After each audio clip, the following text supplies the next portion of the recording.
my dear students, a very warm welcome to the channel KGS Engineers. मैं engineer Deepa एक नई vacancy की update लेके आपके साथ मौजूद हुई हूँ आपके KGS इंजीनियर्स जेईई चैनल पर। तो गाइज पहले आपको बता दूं ये वैकेंसी किसके लिए है, क्योंकि बहुत से स्टूडेंट्स का ये रहता है मैम डिप्लोमा के लिए, आईटीआई के लिए, किसके लिए? दोनों के लिए है पहली बात। और परमानेंट गवर्नमेंट जॉब है, कोई आपको ये नहीं है टेम्परेरी है। दूसरा, ये जब आप ये देखते हैं ना, जैसे ये जो पोस्ट निकली है ये किसकी तरफ से निकली है? आपकी एनएमडीसी की तरफ से है। कहां से? एनएमडीसी की तरफ से आपकी निकल के आई है। यहां पर पता है क्या है, मैंने एक पहले वो वैकेंसी डिटेल दी थी ईसीआईएल की, तो वो भी बच्चों ने बोला प्राइवेट है। बच्चे ये प्राइवेट नहीं होती है, ये आपकी गवर्नमेंट ही जॉब है। आप कैसे देख सकते हो, ये हमारे पीएसयूज है। कैसे? एनएमडीसी, यहां पर देखो इसके नीचे लिखा भी होता है गवर्नमेंट ऑफ इंडिया एंटरप्राइजेस, खनिज भवन।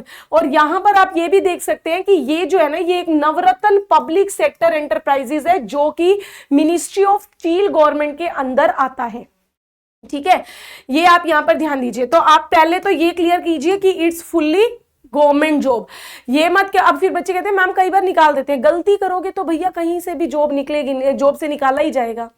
ठीक है, ओके। तो एनएमडीसी ये है, ये एक नई वैकेंसी आपकी निकल कर आई है, ये गवर्नमेंट की तरफ से ही है। यहां पर आपको बता दूं, ये जो वैकेंसी आपकी निकल कर आई है तीन जगह, तीन डिपार्टमेंट की है, मतलब तीन प्लांट की कह सकते हो, दो जगह, एक छत्तीसगढ़ और एक कर्नाटका की। लेकिन इसका ये मतलब बिल्कुल भी नहीं है कि सिर्फ छत्तीसगढ़ और कर्नाटका के बच्चे अप्लाई करेंगे, नहीं, ऑल इंडिया के स्टूडेंट एप्लीकेबल हैं। ठीक है, तो ये देखिए आपके एनएमडीसी के कौन से तीन प्लांट में निकली है, ये आपको पहले बता दूं। दो छत्तीसगढ़ के हैं, एक आपका कहां का? कर्नाटका का है। छत्तीसगढ़ का कौन सा है? एक है आपका बिलाड़िया आयरन और माइन, ठीक है, और एक है आपका बचेली कॉम्प्लेक्स, दोनों छत्तीसगढ़ में है। और इसके बाद एक आता है डोनेमाली कॉम्प्लेक्स इन आपका कर्नाटका में। तो एक हो गया बीओआईएम और एक हो गया बीओआईएम बचेली वाला है। ठीक है, ओके फाइन। तो ये आपको पता चल गया अब किस किस के लिए कितनी पोस्ट है। नो डाउट यहां पर आईटीआई और डिप्लोमा वालों के लिए तो है ही है, लेकिन अगर कुछ आपके फ्रेंड्स हो ना कि जिन्होंने सिर्फ 10th कर रखी है, उनके लिए भी वैकेंसी है। ये देख लीजिए, सबसे पहली जो है वो आपकी इन्हीं के लिए है, फील्ड अटेंडेंट की जॉब। इसमें सिर्फ और सिर्फ 10th चाहिए, 10th या आईटीआई दोनों चलेगा, 10th पास या आईटीआई चाहिए।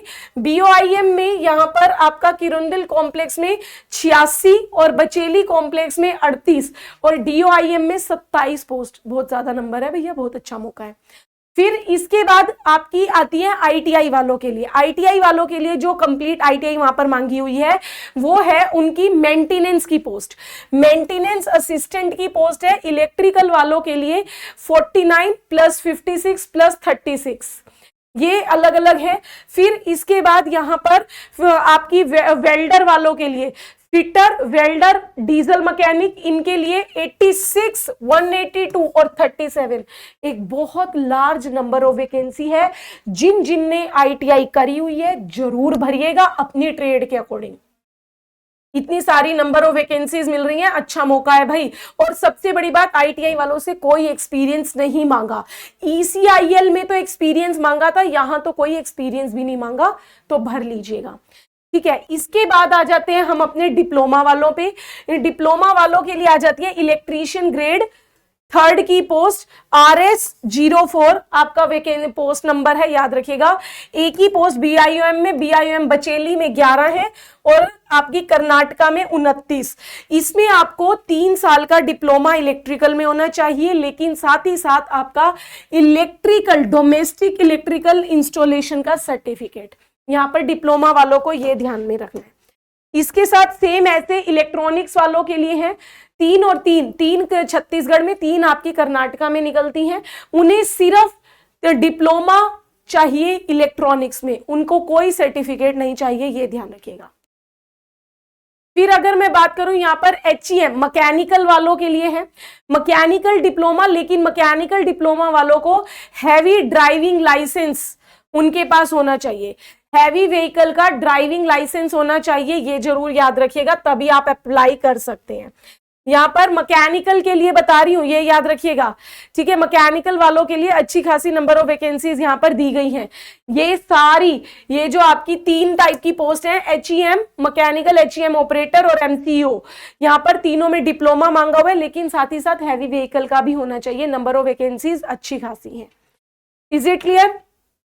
अच्छा, अब इसके बाद ये आपको ना कैटेगरी वाइज कि कितनी SC ST की है, कितनी OBC, कितनी जनरल, तो नंबर ऑफ वैकेंसीज बहुत सारी निकली हुई है, ये हमारे लिए प्लस पॉइंट है यहाँ पर। इसके बाद यहाँ पर अगर मैं बताऊं तो इसमें आपका सिलेक्शन प्रोसेस क्या रहेगा, इसमें आपको बता दूं सिलेक्शन प्रोसेस जो है वो 2 पार्ट में होगा। पहले आपका पार्ट 1, पार्ट 2। पार्ट 2 जो मतलब जो सेकेंड स्टेज है, पार्ट नहीं 2 स्टेज का ये। फर्स्ट स्टेज जो है, जो हमारी फर्स्ट पोस्ट थी ना फील्ड असिस्टेंट वालों की, वो उनके लिए पहला पेपर जो है वो होगा OMR, जो 10th या ITI चाहिए थी, उसमें वो उनके लिए है सिर्फ OMR बेस्ड पेपर। और जो बाकी हमारे ITI या डिप्लोमा वाले हैं उनके लिए जो है वो आपका पूरा CBT होगा। उनके लिए क्या है भाई, पूरा CBT है।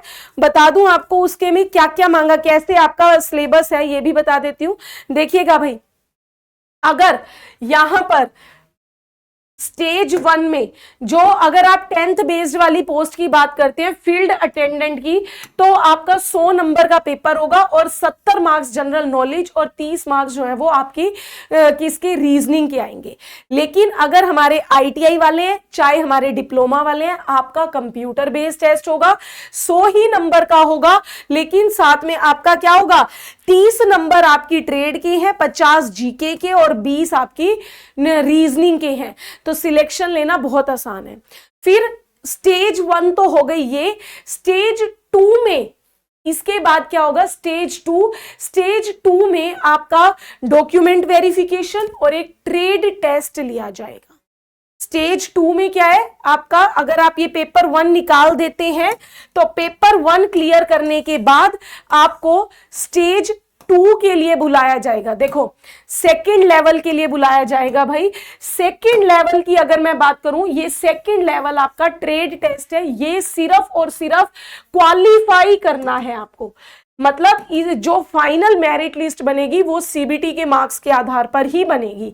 ये जो सेकंड लेवल है ये जस्ट क्वालिफाई नेचर का है, ठीक है, सिर्फ क्वालिफाई कीजिए। हालांकि उसने बोला है कि सिर्फ 40% मार्क्स लेने हैं आपको ट्रेड टेस्ट में आउट ऑफ 100, लेकिन जनरल वालों के लिए, OBC NCL वालों के लिए 37% और SC ST 30%, इतने बोले, लेकिन आपको कोशिश इससे ज्यादा रखनी है। इसके मार्क्स भले ही काउंट ना हो, लेकिन आपको क्वालिफाई जरूर करना है। क्वालिफाई नहीं करोगे फाइनल लिस्ट में नाम नहीं आएगा। अगर CBT क्लियर कर लिया, जितने बच्चे भी, जितनी भी पोस्ट है ना, उससे 3 गुना कैंडिडेट्स यहां पर सेकंड लेवल के लिए बुलाए जाएंगे, ठीक है। इसके बाद अगर आप दोनों पेपर क्लियर कर लेते हैं तो आपकी 18 महीने की ट्रेनिंग रहने वाली है, ठीक है भाई। 18 महीने की ट्रेनिंग रहेगी और उसमें भी आपको पे किया जाएगा। पहले 12 महीने के लिए 18,000 रुपए है, अच्छा, और डिप्लोमा वालों के लिए 19,000 रुपए, ठीक। और लास्ट के 6 महीनों के लिए ITI वालों के लिए 18,500 और इनके लिए डिप्लोमा वालों के लिए चाहे इलेक्ट्रिकल मैकेनिकल 19,500। फिर उसके बाद जब आप फाइनल सिलेक्ट हो जाते हो तो आपका जो बेसिक पे रहेगी 31,850, बहुत अच्छी है भाई। ITI वालों की 32,940 और डिप्लोमा वालों की 35,040। फिर इस पे आपके अलाउंसेस ऐड ऑन होंगे। इसमें जो एज की बात है, 14 जून तक आपकी उम्र 18 से कम नहीं होनी चाहिए और 30 साल से ज्यादा नहीं होनी चाहिए। तो मुझे लगता है बहुत सारे कैंडिडेट्स यहां पर एलिजिबल होंगे, ठीक है। और अब बात आती है एक मेन पॉइंट और कि मैम फॉर्म भरे कब से कब तक जाएंगे, ये बच्चों के दिमाग में रहता है। तो आपको यहां पे बता दूं, ये फॉर्म जो आपके भरने का प्रोसेस शुरू होने वाला है वो आपका 25 तारीख से, अभी शुरू नहीं हुआ है, ये याद रखिएगा। यहां पर एक सेकंड में दिखा देती हूं, 25 तारीख से आपके फॉर्म भरने का प्रोसेस शुरू होगा। यहीं पर है, एक सेकेंड, ये रहा। 25 तारीख से आपके फॉर्म भरे जाएंगे और 14 जून तक आपके फॉर्म भरे जाने की आखिरी तारीख है। ठीक है, ये मैंने आपको यहीं पे बता देती हूँ। चलिए 25 मई से 14 जून तक आपके फॉर्म भरने का प्रोसेस जो है वो लगातार चलेगा, ये आपको ध्यान में रखना है। ठीक है, ये आप लोग ध्यान में रखिएगा कब से कब तक आपको भरना है।